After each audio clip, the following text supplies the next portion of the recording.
We're outside downtown Columbus looking at a 250 square foot space that we're going to transform into a garage gym. Inside, this space is made up of cinder block walls, 2x4 studs, and a concrete floor. And we're going to put in a W4 on the studs, a ring hanger from the ceiling, add some bars, bumpers, kettlebells, pretty much anything you can find in a garage gym that you're going to need to do a WOD. We're going to assemble this garage gym with all your basic tools: cordless drill, wrenches, hammer, tape measure, drill bits. We'll be using an impact gun, but you can also use a set of wrenches. And you also need a hammer drill if you're going to secure anything into concrete with a concrete anchor. Some of the prep work we did for this space: first off, we removed anything that's going to get in our way during installation. There are a few exceptions to what we're doing here. We're working with a fairly new garage. Everything's in great shape as far as the wood walls, the cinder block wall. If you have some shoddy construction or you're not really sure, you may want to bring in a general contractor. So now that we're finishing sweeping up the floor, we've got everything moved out of the space. We're going to start bringing in the W4, some stall mats, bars, bumpers, kettlebells, and everything else we're going to put in our garage gym. So we got two 2x8s here, and we're going to fasten these to the wall. So they'll go in the face of the 2x4s, and this is going to act as the anchor point for the top of the W4.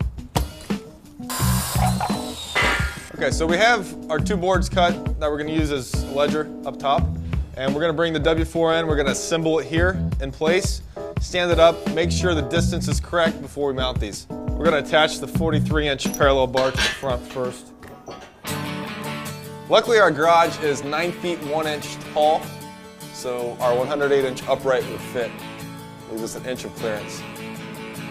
So we're just sweeping up the final bit of debris that's on the floor. We have our pilot holes drilled for concrete anchors. We put our ledger up, got that anchored with lag bolts to the wall. And now Chris is going to come in and finish up securing it to the floor. The next step we're going to do is apply the 3/4 inch thick matting to the floor. I don't want it under the squat rack, so I'm going to pull it back a little bit. We'll use it, for burpees, for kettlebells, anything that we're going to drop like that. But we'll have bare concrete under the squat rack.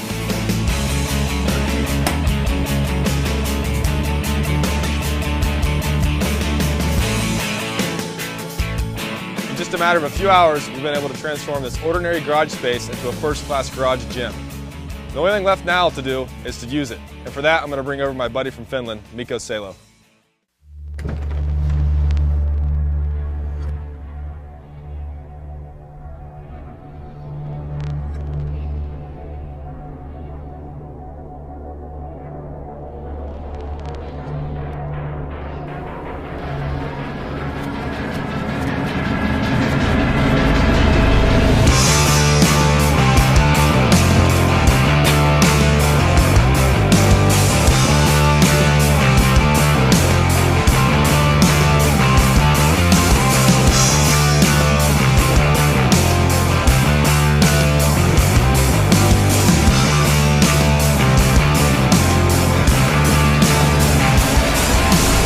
The door opened, I was like, whoa.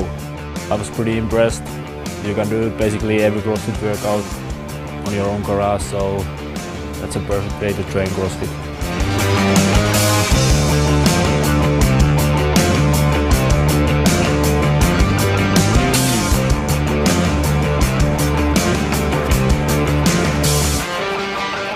You got a squat rack there, barbell, so you can do like the basic Olympic lift, and you can also do a bodyweight movements like ring dips, pull-ups, stuff like that, so that's basically everything.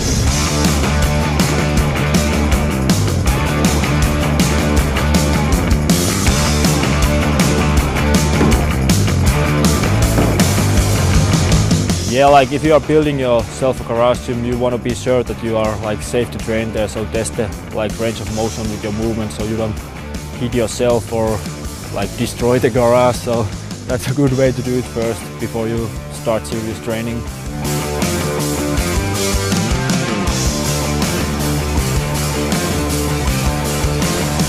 The great thing about a garage gym is you can dial it in to focus on a single sport. If you have any more questions, shoot us an email, team@roguefitness.com.